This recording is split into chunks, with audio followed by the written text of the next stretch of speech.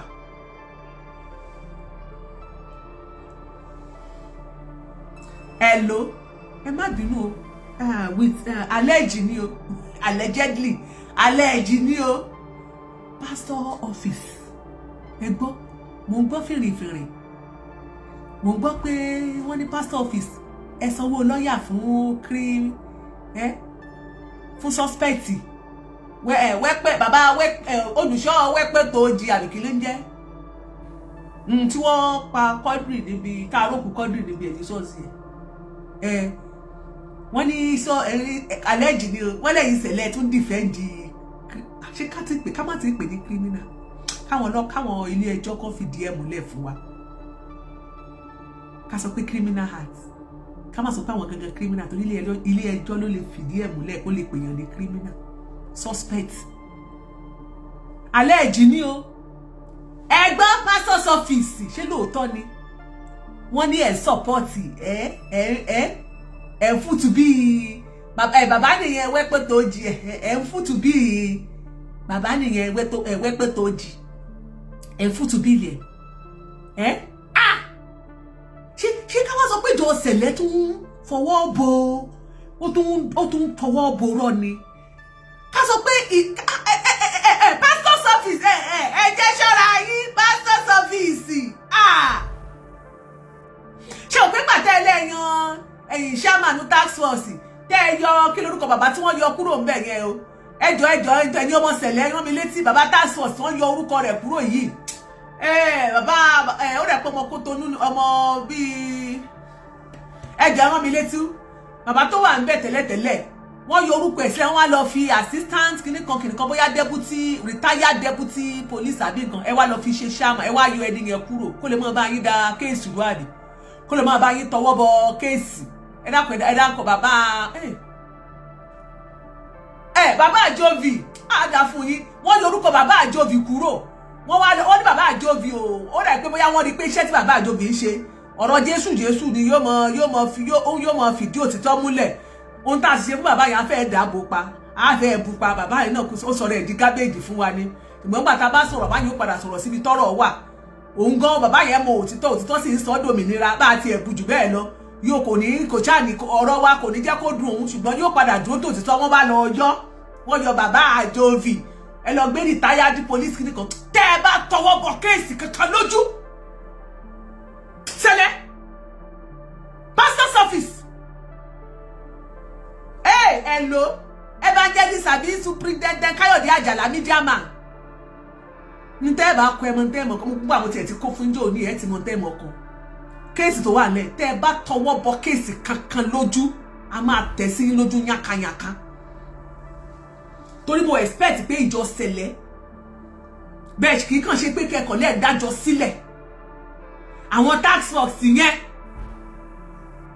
retired police commissioner kò sí kan tó kàn ní bá fi ṣe tẹ wá ní pé torí pé a lè máa wọlé sí gbogbo tó yẹ kó wọlé sí táwa bá gbọ́ anything a máa yànkànyànká ẹ̀ ni nǹkan tẹ̀mí expect kí ìjọ ìṣẹ̀lẹ̀ sí àmàṣe number 1 tax force yín ẹ jẹ́ kó máa jáde síta gbogbo ibi tó yẹ kó mójútó àwọn church àwọn tó wà branches tó yẹ kó máa wọ àwọn tó yẹ kẹ́ ẹ tì wọ́n pa ìjọ tá a ti ń pariwo tó wà ní Maryland kí ló jẹ́ ṣẹlẹ̀ metro àbí kí ni jẹ́ tó mọ́ ń lura wọn tí wọ́n ṣe backup làwọn ọlọ́pàá ó mọ̀ wọ suit tó mọ̀ gbé gbogbo kí ni gàjẹ́ẹ̀tì wọn tí wọ́n mọ̀ gbé orí ọ̀tà orí pulpit ni ní táànù gbogbo ibi tẹ́ pé ní táànù làwọn ọmọ ọlọ́pàá pétépété yẹn pẹ̀lú gbogbo kó lára káwọn sọ ní gbogbo ẹ̀ pẹ̀lú ìjà ogun wọn pẹ̀lú búùtù ẹsẹ̀ wọn ni wọ́n ń wọ̀ orí pẹpẹ apariwo títí jò ní ṣe ẹrí wọn ṣe nǹkan kan sí mo mọ̀ póòsì kan tó ti ṣẹlẹ̀ tipẹ́tipẹ́ ni mo fẹ́ fi kẹ́ ẹ lè mọ̀ pé mo ń padà bọ̀ wá fún yín ni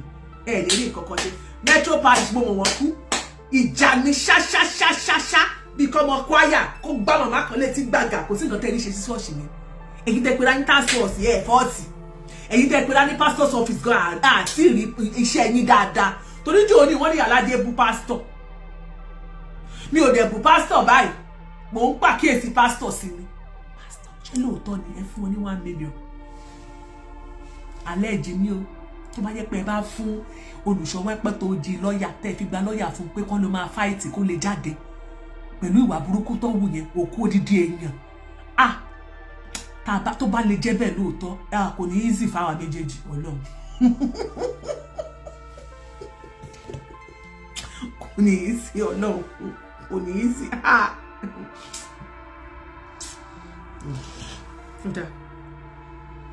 ẹ má bínú o. nígbà tá a gbọ́ lórí ìṣẹ̀lẹ̀ tó ṣẹlẹ̀ lórí ikú ọmọ Samuel Ọlọ́run jẹ́ ká torí rẹ̀ mọ́ ṣáà lágbára Ọlọ́run ẹ̀ ní fojúsùn kọ́ mọ́ mọ́ lágbára Ọlọ́run àbá pẹ̀tù sí yín lókun ṣá àti gbogbo fámìlì Richard pátápátá ẹ bá dárúkọ yín náà lákọ̀ọ́kọ́. èmi ni Hey, Mama T, please power tap, power tap.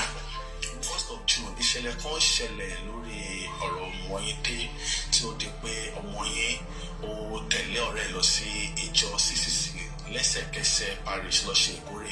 Lákọ̀ọ́kọ́ church ìbò lẹ́yìn gangan lọ. First Baptist Church náà ń lọ, ìwọ tó máa ń tojú bọlé kiri fún gbogbo ìkórè. Ó ti lọ ṣọ́ọ̀ṣì tiẹ̀ dé o. December wà ní mọ́nú ẹ̀kú ọjọ́ tó pé oṣù mẹ́fà gangan náà ló náà tún wọlé kó ilé báyìí. Ó pé oṣù mẹ́fà. Bẹ́ẹ̀ni sí gẹ́gẹ́. Mama T, ó ṣe jàre. Ẹ̀rú ló bá mi ti lójú níjọ́ ẹ̀ mo ti lọ sẹ́wọ́n fi ta. Ẹgbẹ́ ẹ̀ tó wéde wọn kò sí ní kí wọ́n jáde òun máa bá mi ṣe.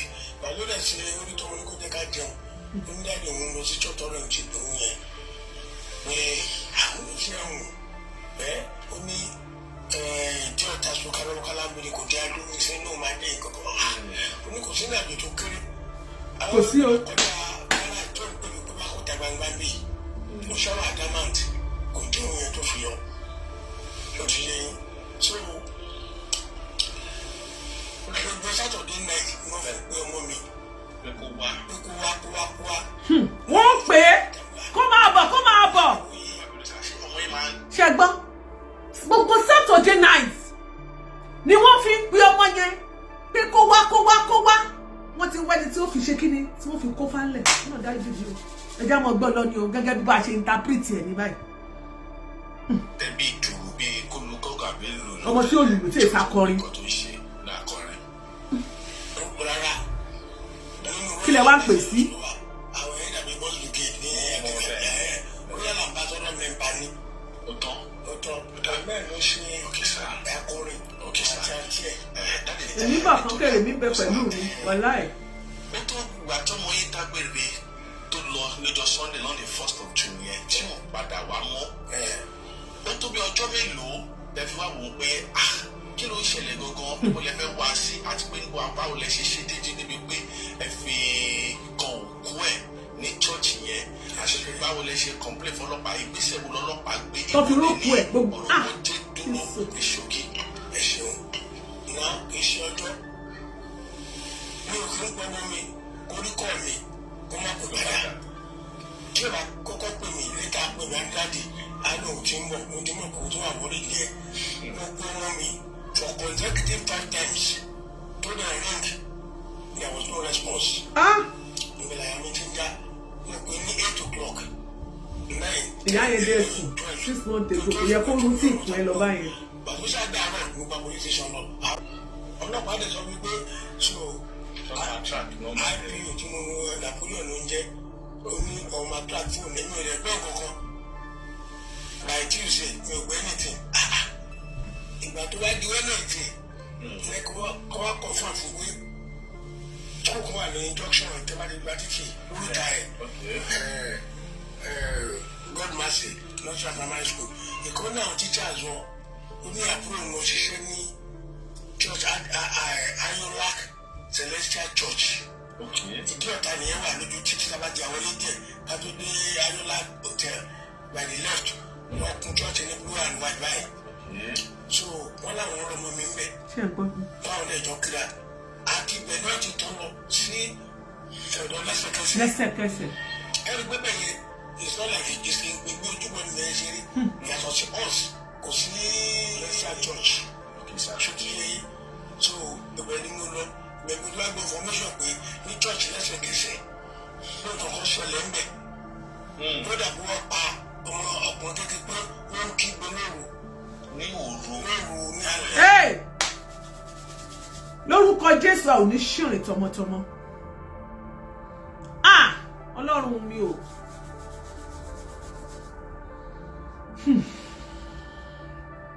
Ṣé ẹ̀gbọ́n kan tí bàbá yẹn sọ? Àwọn ará àdúgbò yẹn, Gbénró Ajíbọ́lá first, God bless you. Àwọn ará àdúgbò yẹn ló wá ta bàbá yìí lólobó. Bàbá, ṣọ́ọ̀ṣì ibi tẹ́ ń lọ yìí tẹ́ tí ń wọ́mọ yín ibẹ̀ kọ́ ni ẹ lọ. Ṣọ́ọ̀ṣì kan wà tó ní àdúgbò wa lọ́ọ̀ mi tá à ń gbé. Tẹ̀lẹ́ náà ní ṣùgbọ́n ṣẹlẹ̀ yẹn ṣẹlẹ̀ lẹ́sẹ̀kẹsẹ̀ ni kì í ṣe bí tẹ́ wà yìí lóòru ọjọ́ yẹn wọ́n pa ẹnìkan wọ́n ṣe nǹkan kan bẹ̀ lóòru tẹ́nìkan ké lóòru ẹ̀lò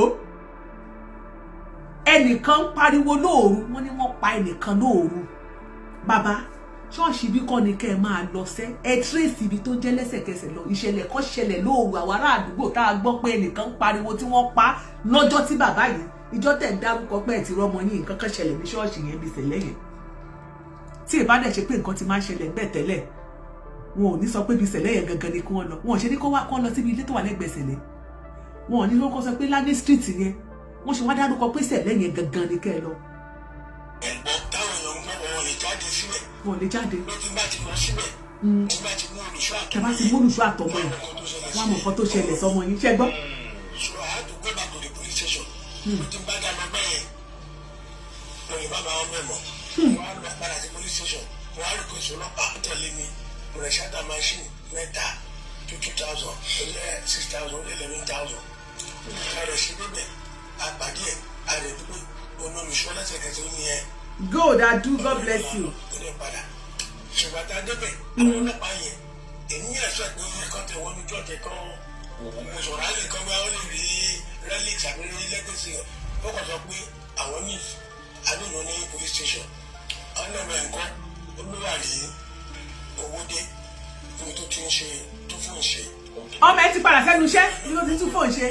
tó ṣe tó fi dán mọ́ra wọn so àwa ní kò ní ṣe ń bẹ̀ ìgbà tí máa débẹ̀ máa rí pé di ọmọ tó ń dún fún ìṣe ó wá sí iwájú tọ́ọ̀sì. ó wá sílé wọn lọ́jọ́ tọ́ọ̀sì. ìyá sí ìwé títí náà ṣẹlẹ̀ lọ́mọ yẹn wọ́n dá ìwọ ní oní ẹ̀ ṣé wọ́n ló ń dún fóònù tàbí ṣe oní ẹ̀ ṣé wọ́n ló gbé dájú pé bá ìwà àti dáadé ìṣàjọ̀dún ní chọ́ọ̀chì oní ẹ̀ àwọn ọlọ́pàá ní pé kì í jẹ́ káwọn ṣiṣẹ́ àwọn pé kí n bá wọn rí kì í jẹ́ ká dé station so. bọ̀bọ̀ yìí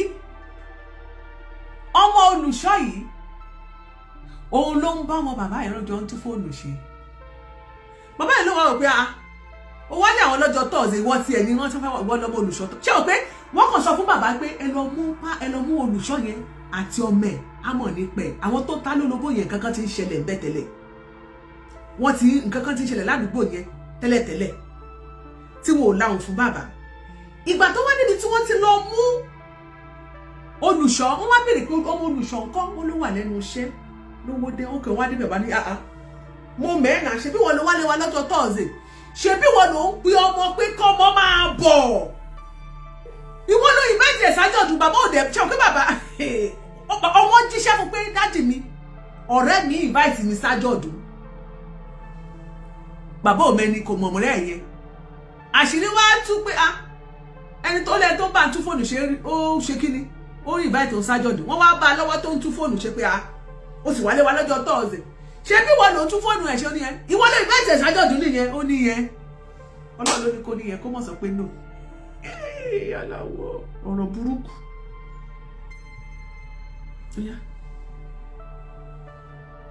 àtàlẹ̀ dé station mo rò pé nínú question ẹ̀ ó admit pé òun ló ń bá ètò ọmọ mi ó dẹ̀ wá òun rí pé ìgbà tó wọ́n parí service bàbá àwọn ọlọ́run sọ̀rọ̀ parun òun wá sọ pé kọ́.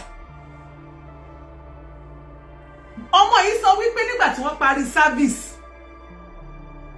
bàbá títí ẹ̀ ó wá rán lọ sí ọlọ́parun ó wá sọ fún ọmọ yìí pé kó dúró de òun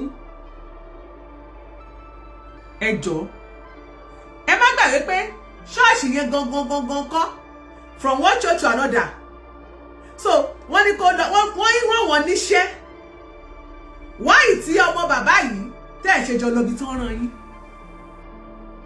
ṣebí wọ́n lo invite bí wọ́n ló wá bá bóyá láàárín ìgbà tọ́mọ yẹn ló yẹra ni o bóyá àìní àmọ́ àlẹ́jì ni tó tá bá ní ká máa sọ bó ṣe rí lọ́pọlọ wa á dàbí ẹni pé bóyá kìíní àti mọ̀ ju àti mọ̀ ìyá ọ̀ṣọ́jọ́ṣọ́ lọ ṣùgbọ́n tá a bá ní ká rò dáadáa ó lè jẹ́ táìmù tọ́mọ yẹn fi jáde bóyá kí àánú ẹ̀ mọ́ bá a ṣe àbí pé àmọ́ ti mẹ́ran wá o ẹ jẹ́ kí n jáde lọ nǹkan ẹ lọ ṣe pé ẹ̀rù wọn máa bà mí torí ọmọdé lọmọ ẹ̀ ọmọ tó kù yìí ọmọ 25 years ni ọ̀rẹ́ yìí náà bí 20 plus bóyá bí 21 or 22 ni ìyẹn lọmọ tán lọ mú ẹ̀ tó mẹ́ran fún bàdá ẹ̀ àti mọ́ tán fẹ́ ránṣẹ́ bóyá ọmọ olùṣọ́ sì wà ní kóòtù ní àti ìmọ̀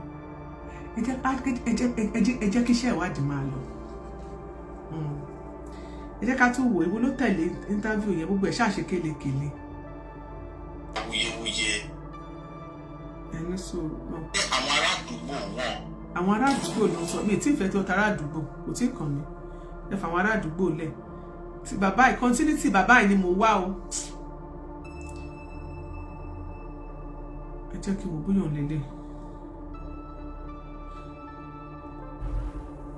No, this is not the continuity. Ilé ìṣe wá ṣe kélekèle báyìí. Okay, ẹ jẹ́ kí n bẹ̀rẹ̀ láti ilé. Ẹ já máa gbélé lọ.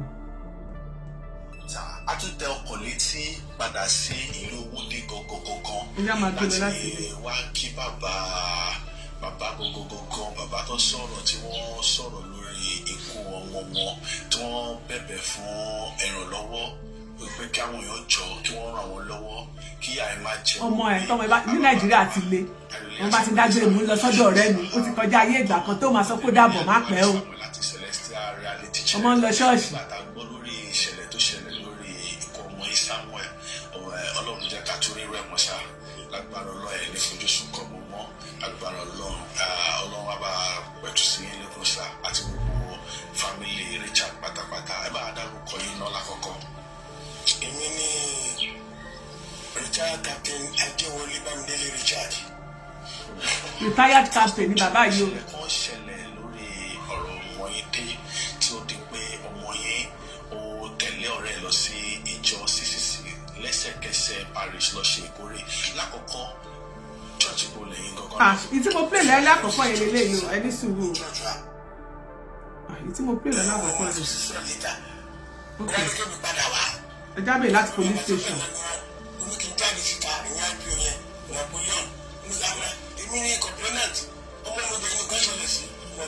lẹ́yìn tó ti lọ gbé olùṣọ́ lélẹ̀.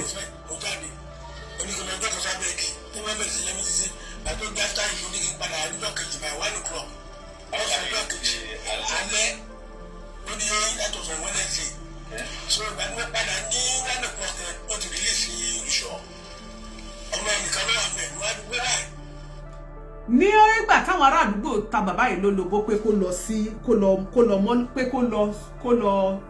lọ sí church lẹ́sẹ̀kẹsẹ̀ kó mú olùṣọ́ yẹn àti ọmọ ẹ̀ bàbá yẹn padà lọ police station ó lóun wọ́n tẹ̀lé lọ wọ́n bá arrest bàbá wa ń ṣàlàyé sígbà tó máa fi padà débẹ̀ ó ní wọ́n ti fi olùṣọ́ sílẹ̀ ó wá kó ọmọ ẹ̀ síbẹ̀ yẹn. ó dà ọmọ ẹ̀ gangan ní prime suspect náà nígbà tó sọ pé òun yóò bá tó ọmọ mi òun ní ẹ̀rọ ọmọ mi ló pé olùṣọ́ sọ pé àwọn tó wá wọ́pọ̀ òun ò lè sọ pé ọmọ yẹn wá wọ́n ní pẹ̀lú problem ìta ní vicinity church yẹn the crime to are committed so it's more or less an accessory to the crime but why should we reason so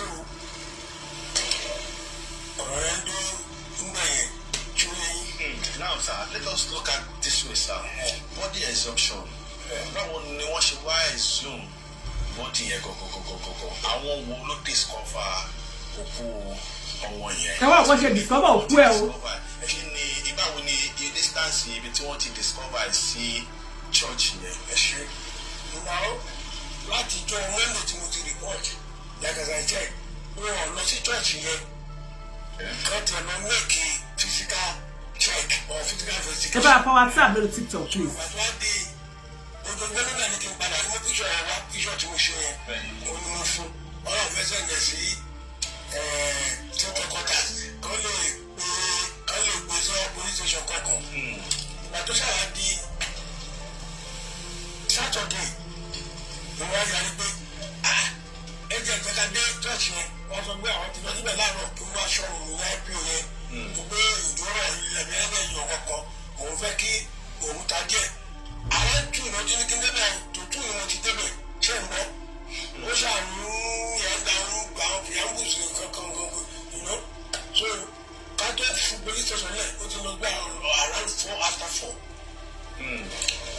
sí fún ọ̀dẹ something so bàtà wa débẹ̀ ó yàgò wa kọ́kọ́ gbé inú gbó káàkiri yẹn bóyá ìdúró yẹn so later làwọn ọmọ ẹgbẹ́ mi tí wọ́n tẹ̀lé wa lọ wọ́n discover òkú ọmọ mi tó ti fruit ní orí omi òun ló wá ya ipl ló wá ya picture ẹ̀ ló wá rí ìyẹn kí so bàtà ti discover ẹ̀kú yẹn ó wá gbé olùṣọ́ yẹn náà bí etí odò yẹn he led up to 300 to 500 meters from the church ẹ̀yìn church ẹ̀ láti rọ́pò ọmọ yẹn ìgbà tí wọ́n dẹ̀ gbọ́n náà tó ń bọ̀ ibi bèbè odò yẹn ló ń gbà bọ̀ kò gba dìmẹ́rù tí ó lè tó ní church ní gbogbo yẹn ń gbà wọlé ibi etí odò yẹn òun ló ń trace bọ̀ sódò tó wá dé tó ti gba ti rẹ́kù báyìí wọ́n ṣe rearrest ẹ̀ nìyẹn wọ́n ṣe sọ wá fi sí sẹ́ẹ̀lì tó ń bá táwọn ti rí pù wọ́n ṣe pé bàtà wọn ti rí ń sìn yẹn yàtọ̀ bọ̀ tó àti àwọn ti rí fún evidence lọ́wọ́ wá rí arrested but thank you. tí n bá lọ síbẹ̀ ìta ló máa ń wà ìta níwájú wájú ló máa ń wà lórí bẹ́ẹ̀jì. wọ́n fi sẹ́yìn káńtà. pọ́nrata pẹ̀lú mọ̀pọ̀lọ́gbọ̀ ẹ̀. ẹjọ́ kan ní capital offence. ìṣòwò yúgọ̀tì àtomi.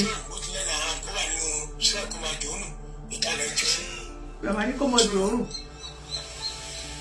ó sọ̀rọ̀ ni pé nígbà tó bá dàrú láàmú sí ẹgbẹ́ àgbà tó bá sún mi ìpín ìlú wa mọ́.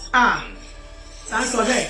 ṣé ọkọ ní dọ́là ní Friday and Monday so kọ̀mọ́dé lọ sọ Haúsá ni ní bàtálọ̀ tí mo ti rí káyà so wọ́n ló wà ń pass gbàtó wá níjọ́ Tuesday mo máa lọ síbẹ̀ mo ká píṣọ̀ yẹn lọ́nà mo wá ṣàlàyé mi ní what pé tọ́wọ́ bá tẹ́ bẹ̀rẹ̀ rẹ̀ akọ́ transfer sí ọ̀dọ̀ àwọn pé àwọn máa pè bẹ̀rẹ̀ kọ̀mọ́dà á dẹ̀ pé commissioner direct tí wọ́n á fi mi ní captain kan IO náà pé investigation officer á pè ní IO ní army pẹ̀lú military police àtàwọn armed soldiers like 3 or 4 àlẹ́ pé commissioner vehicle àwọn lọ sí police station yẹn so wàtá débẹ̀ gbogbo ọ̀sà wà so ọ̀sà kan náà bá DP ní street DP wá rí ẹ́mísírì CEO. ó fẹ́ kọ́ sẹ́ẹ̀sì bàbá yìí. bàbá mi ṣáta wọ́n tó lọ sí ilé ìwé náà wọ́n tó bá ti di 8 níjọ Wednesday kí n wá and I was there àmì lọ sí ilé ìwé níjọ Wednesday kàtà the door ṣúgà aṣọ fún wa níjọ Friday bọ̀wá tó máa wá wọn mú níṣọ́ wá ọmọ ẹ̀ nìkan ṣoṣo náà ń wá ọ̀rẹ́ ẹ̀ tí yóò fà tó ọmọ mi tó dàbí pé òun rí church nìkan náà ń wá wọn kọ̀ fọwọ́ ẹ̀ so ọ̀nàdẹ̀ mi máa ń dánú lẹ̀ nínú àkọ́wà mẹ́ tó jẹ́ pé ọmọ tiẹ̀ náà ọ̀rẹ́ ọgbọ́n yẹn ni wọ́n pè ní Ramadan so Ramadan yẹn náà tọmọ yẹn àwọn èyí ló ń pọ́ mọ́ mi ní Saturday night títí wá tẹ̀ lẹ́mí àwọn kílódé ní ọlọ́pàá wa bẹ̀ pé ṣé lóòótọ́ ni onílòótọ́ ní onífọ̀nù gangan ni Ramadan yẹn ló fi ń pe ọmọ mi wọ́n ní kí ló ń pè fún wọ́n lè fẹ́ sọ wípé kó sọ ń tẹ́lẹ̀ pé àwọn mú wá sílé wọn kọ́ wá jọ you can imagine that video ẹjọ́ ìjọ ń lé wa rí ọmọ yóò jọ ń lé wa rí o lọ́lọ́pàá wa rí pé kí n má dààmú yìí pé kí n sún sáyé kí n kó lọ́wọ́ àrùn mẹ́tì ẹ̀ mo ló dá torí mi ló sọ pé ó yẹ kó àwọn ẹ̀sùn máa yẹ wọ́n bí tó mọ́ wá olúwa nínú àwọn ilé epo kan tó ń ṣiṣẹ́ lọ́nà lárúurú wọ́n sọ pé kọ́ lọ síbẹ̀ kan lọ gbé Ramadan yìí náà wọ́n gbé àbáyàwó olùṣọ́ náà àwọn méjì ní ẹnìkan interview ẹ̀ gbàtọ́ interview ẹ̀ tán ló wá mú wa lọ síbi tí wọ́n sọ òkú ọmọ sí tó di náà ìgbà tó wá di náà a gbọ́ pé wọ́n ti sin àwọn ọmọ Samuel mẹ́rin nítorí báwo ni wọn ò tí ì ṣe autopsy wọ́n ti sin ọmọ yẹn. instruction wo ni ó fà ń pé kẹsí tó lọ sí. náà nígbà tẹ́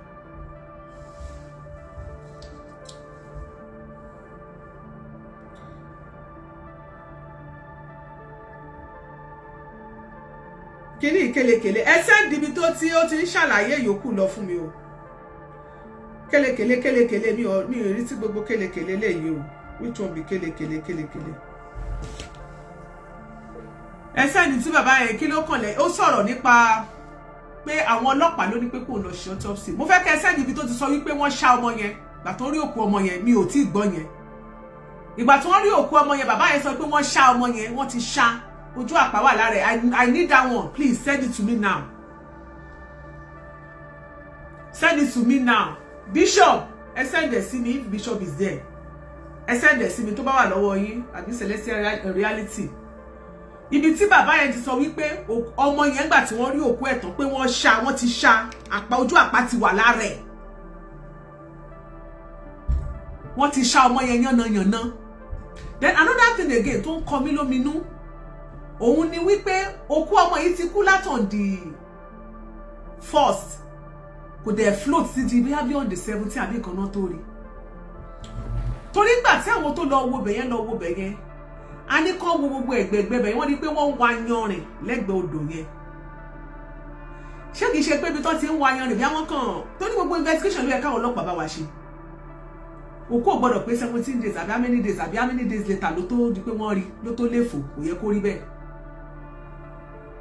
kò yẹ kó tó bá yẹn kò tiẹ̀ yẹ kó pé wọ́n dẹ̀ pé 3-4 days àbí 5 days ó yẹ kó ti léfò so kó má di pé bóyá wọ́n sin sí ẹ̀gbẹ́ bí yẹ̀pẹ̀ bí tí wọ́n ti rí yẹ̀pẹ̀ bí etí odò wọ́n kàn ra ṣẹ̀ṣẹ̀ mọ̀ pé wọ́n máa irú àwọn nǹkan gìrìgìrì báyẹn kò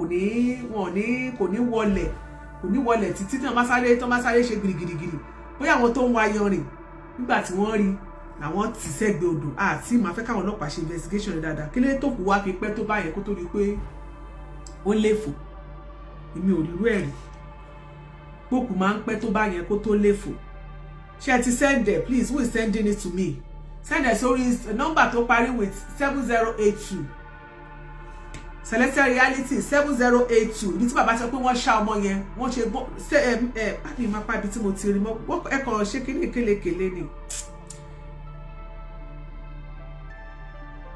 ẹ jẹ́ kí n wọlé ta ló sọ̀rọ̀ bí ilé ìgbọ̀n ti ẹ̀yọ signal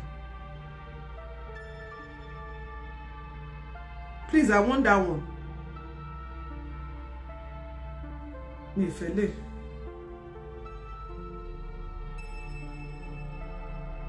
ẹ jẹ́ kí n sọ̀rọ̀ bí ó lè pa àti mo ti play lè tẹ́lẹ̀ ẹ jẹ́ kí n gbọ́.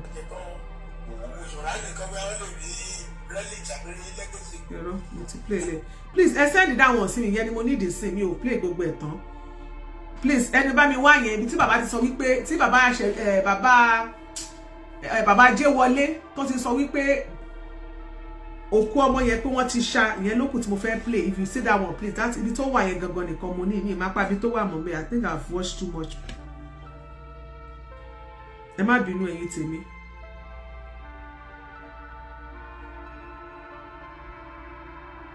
ìyẹn ni mo fẹ́ if Bishop is there just send it to me so òkú ọmọ yẹn wọ́n ti ṣá àwọn ọlọ́pàá ní pé kán lọ ṣe autopsy pé kán lọ sí ó ti ń yọ̀dẹ mo listen síbẹ̀ mi mọ̀ bí tí mo ti wo video okay bóyá lórí fóònù nìyẹn wà bóyá fóònù tí mo fi ń ṣe show yìí ni ó wà you have to send it to my studio line orí fóònù tí mo fi ń ṣe show ló wà tí bàbá yẹn sọ wípé thank you tí bá ti rí mo fẹ́ káwọn èèyàn fi ti ara wọn gbọ́ mo fẹ́ kí n fi ti ara yín gbọ́ okay ó dẹ̀ pé lẹ́yìn. ìjà captain Adéwọlé Bámidélé Richard wọ́n ṣàlàyé nǹkan tí ibi tó gbọ́ wíwà àbí nǹkan tó ṣẹlẹ̀ fún wọn báyìí mo gbọ́ bẹ̀rẹ̀ kò gbọ́dọ̀ lọ sí ọlọ́pàá àgbẹ̀gbọ́ ọlọ́pàá. bàbá yẹn bàbá arúgbó ni o ẹ jẹ́ ká gbọ́ ilé yẹn má bínú. adé olùṣọ́yẹ̀ àgbẹ̀ ọlọ́bẹ̀ ẹ̀kọ́ olúwa lọ́jọ́ ìwé ní Atlantic school ẹlọ́síbẹ̀ ẹlọ́gbọ́mọ ẹ̀ náà àkọ́ ọ̀rọ̀ sí. ẹ fa WhatsApp thank you thanks for doing that. wọ́n ń jáde ọbẹ̀ ọbẹ̀ sọ pé lóòótọ́ òun ló ń pa ó jẹ́ wá sí church òun wẹ̀ pé ó bá wọn ṣe ìṣèparí láti ṣe wá parí bàbá àwọn ará ọ̀rọ̀ sí ọlọ́pàá rò. ọbẹ̀ ìrànlọ́ ọlọ́pàá wá ní kó dúró wáì wáì tó fi ní kó dúró ẹ ti ṣetán kó máa lọlé. ìwọ ló pè ìwọ ló dẹ̀ wá wá bàbá bẹ́rẹ̀ jáde yẹn bẹ́rẹ̀ tó jáde òun á máa pọ̀ ní wọlé ìwà lọ́pàá tọ́rọ̀ yẹn so ẹgbẹ́ máa gbọ́dọ̀ kúrò títí wọ́n ti wọ́n sẹ́ẹ̀ ṣùgbọ́n bá bẹ́ẹ̀ ẹ má bínú ariwo yẹn o. so àdúgbò débẹ̀ níjọ tọ́sí mi ò rí bàbá yẹn so mo ṣe àṣọkù sí títí ọkọ̀ mi máa sọ wọn pé àti ẹjọ́ yẹn kó lọ fíìsì ṣọ́ọ̀ṣì tí nǹkan ti ṣẹlẹ̀ tí ẹ lọ síbẹ̀ ká tiẹ̀ wúyà lè rí nǹkan kan tó yẹ máa fi hàn pé bọ́n máa ṣe rìn ìyá àti ọ̀fọ̀ ṣá bàbá mi jọ lọ níbẹ̀ ní sátọ̀dé àjọ lọ síbẹ̀ so àwọn ọmọ ẹgbẹ́ mi ní church. àwọn ọmọ ẹgbẹ́ bàbá tó tẹ̀lé bàbá ló jẹ́ àwọn lóró òkú yẹn tó ti lọ káàkiri. wọ́n ṣá wọ́n di ní ìpàkọ́bá very deep court. princess ọmọ yẹn wọ́n lọ́dún ọjọ́ kẹta àbí à. wọ́n dúngbò ẹ̀ wọ́n dúngbò ọ̀hún ẹ̀ àtọ́sítọ́ ọdún aṣọ́sí mi. ṣe ti gbọ́ ẹni sùúrù ẹ jẹ́ padà sẹ́yìn. ẹ máa gbọ́ òkú tó ṣe wọ́n dúngbò ẹ̀ ní o.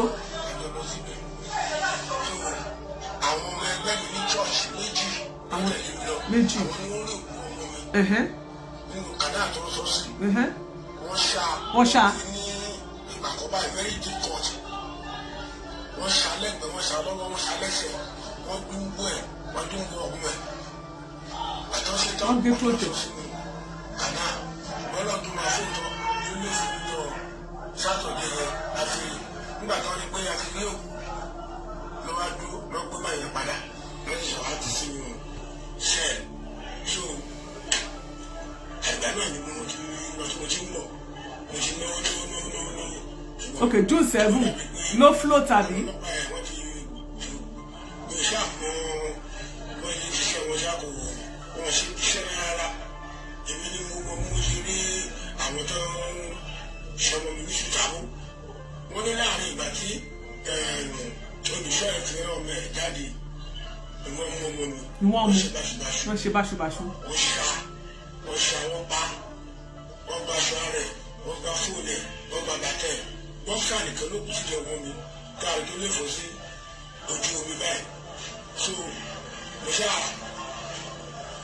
àkàrí lọ sọ́ndé mo tó lọ́sọ̀ lọ sílẹ̀ wọ́n bá mi lẹ́nu lòdì wọ́n lẹ́nu lòdì so báwo gbé ọmọ mi wálé so àtìlọ́tọ̀ twitter ọlọ́pàá lọ fún wa ní ọ̀dà àgbéká lọ sí. ọlọ́pàá ní kán lọ sí ó ti ń yọ̀dé. ìfọ̀ àti àgbègbè àṣẹṣẹ wà á kó sí máa gbé sí ni. ọ̀gẹ́rẹ́ ní ìwádìí tí mo ṣe wọ́n ní pé ọdọọdún ní olùṣọ́ yẹn ló máa ń lo àwọn ọmọ ìlú rẹ̀ máa ń bá wọn mú àwọn ọmọ tó máa ń gba títọ́ ìṣẹ̀ wá. ẹni sùúrù bàbá ní nínú iṣẹ́ ìwádìí táwọn ṣe àwọn ará àdúgbò àwọn aráàlú sọ pé bàbá ọdọọdún ni wọ́n máa ń pa èèyàn ní ṣọ́ọ̀ṣì yẹn ọmọ bàbá yìí ló dẹ̀ máa ń ṣe kí ni ló máa ń bá wọn mú èèyàn wá bàbá àtọmọ ọ̀rọ̀ bàbá àtọmọ ò sì jọ wá lójú lórí ìkànnì yìí torí ńgbà tí Adédoyin bàbá olóyè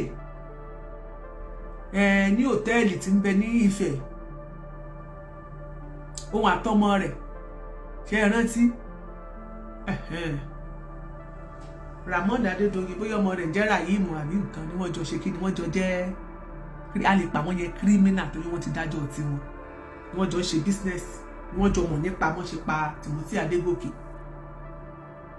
eléyìí ni ò wáyé wa àwọn ará àdúgbò ló sọ fún bàbá yẹn pé ṣọ́ọ̀ṣì tó wà bẹ́ẹ̀ yẹn láti gbọ́ pé wọ́n ti pa ẹnìkan lóru ọjọ́ ìmọ́jọ́mọ́ yẹn pariwo gan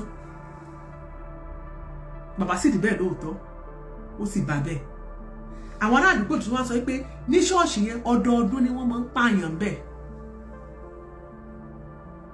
ọmọ bàbá yìí náà sì kú lóòótọ́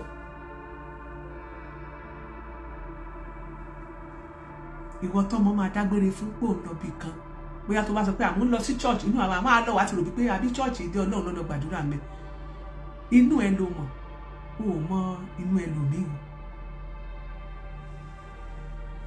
Ọlọ́run mọ̀jà ṣìrìn o nínú iṣẹ́ ìwádìí táwọn ọlọ́pàá bá ṣe la tó máa mọ nǹkan tó ń ṣẹlẹ̀ báyìí o bóyá àwọn ọmọ ẹlẹ́gbẹ́ òkùnkùn bóyá àwọn ló ṣá o bóyá wọ́n gbé ẹ̀jẹ̀ ẹ̀mí o kò tí ì yé wa gbogbo ìtàn ṣe sọ ìyàlẹ́ ìjì ni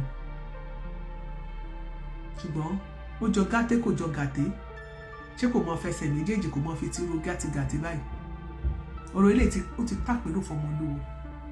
wọ́n ti ṣe àwọn méjì sínú kan náà mẹ́ lọ́mọ mi ló máa di ẹnì kẹta. wọ́n ti ní ọmọ bàbá yìí ló máa di ọmọ kẹta pé ọdọọdún ni sí ọdún kẹta rèé. ọdún lọmọ yẹn ló máa ń tẹ̀yàn lọ fún bàbá ẹ̀ tó máa ń lò wá ní chọ́ọ̀chì yẹn. wọ́n ní ọdọọdún lọmọ yìí máa ń tọ̀yàn lọ fún bàbá ẹ̀ tí wọ́n máa ń lò.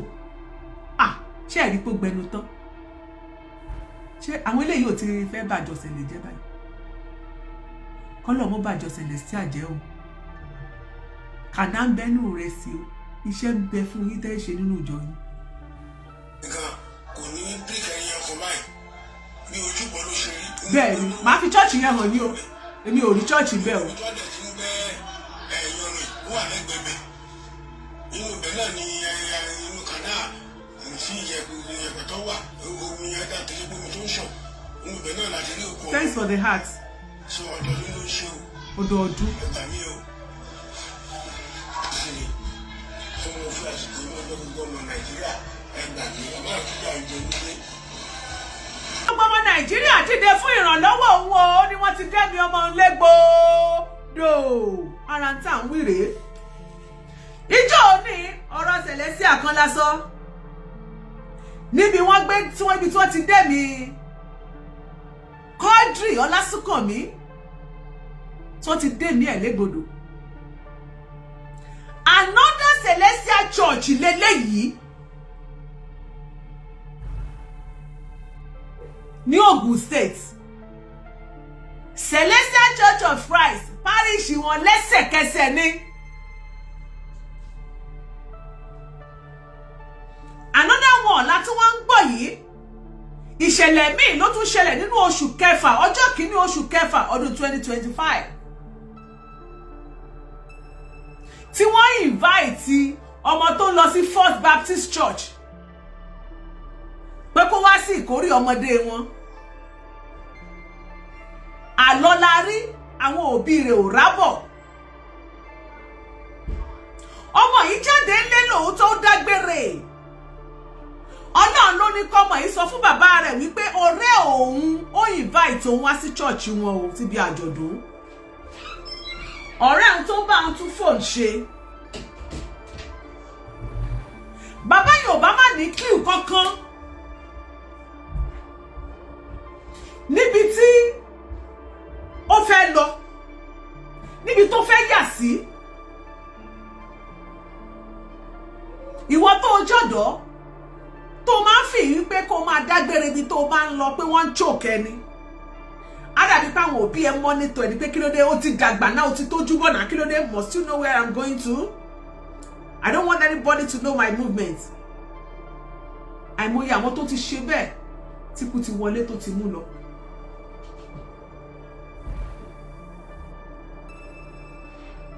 eléyìí kì í ṣọ̀rọ̀ olóṣèlú eléyìí kò jáde òru eléyìí kò lọ digunjalè kábà sọ wípé ibi tó ti lọ ṣiṣẹ́ ẹbí ló ti rí kú e. in tó ń yà mí lẹ́nu báyìí a fẹ́ káwọn iléeṣẹ́ ọlọ́pàá ṣe léwé ẹran la máa pè. níbo ni fóònù ẹ̀ wà?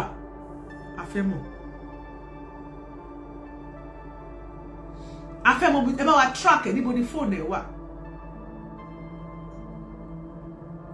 Clayton fi bó aṣọ lára ẹ̀.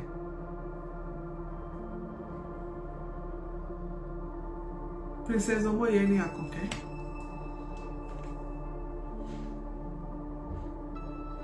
Wọ́n rò pọ̀ ọmọ yìí náà. Ṣó yẹ ká máa ṣé mo lè máa fi hàn yín báyìí? Òkú ọmọ yẹn ó kàn float lórí omi ni. Ṣé Facebook ò ní fún wa ní violation? Ẹ má jà àfihàn. Facebook lè fún wa ní violation àbí? Ẹ send àwọn pictures ọmọ yẹn sí mi ná. Ìgbà tí wọ́n rí ẹ send ẹ̀ sórí fóònù yìí. I won't show it. Come out for any violation. Òkú ọmọ yẹn float. Wọ́n ti gbé òkú ọmọ yẹn jáde. I won't post it. But my post only by man cheat on it. Wọ́n ti gbé òkú ẹ̀ jáde. Kò sáṣọ lára ẹ̀.